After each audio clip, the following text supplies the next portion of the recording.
ভাইয়া কাজটা কি হয়েছে? হ্যাঁ ইমরান ভাই, এই যে আপনার কাজটা করছি, এই যে আপনার পুরানো কেবলটা। ও আচ্ছা আচ্ছা, এটা দিয়ে আমার দরকার নেই। আচ্ছা ভাইয়া কত হয়েছে? 300 টাকা ভাইয়া।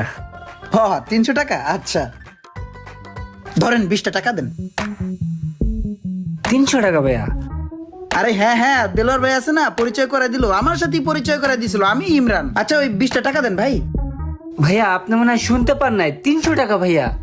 আচ্ছা ঠিক আছে, 20 টাকা লাগবে না, রাখেন, ওটা দিয়ে আপনি চা খান। আরে ভাই সার্ভিস চার্জটা বাদ দেন, আপনি কেনা দামটাই দেন, 300 টাকা দেন। আরে ভাই এগুলো আমি জানি, কেনা কত বেচা কত, রাখেন না ভাই। ভাই 300 কোন আর 600 কোন সব জায়গায় একটু ফাঁক ফোকর থাকে, আমি ওইগুলা বুঝি। ঠিক আছে ভাই রাখেন, ভাই রাখেন। আচ্ছা 20 টাকা দিতে হবে না, রাখেন তো ভাই, রাখেন। একটু বোঝেন ভাই। ওরে বাবা রে, কি রে ভাই, এটা তো একটা আজব ক্যারেক্টারের লোক। কেনার দামটা চাইলাম, কেনার দামটাও দিয়ে গেল।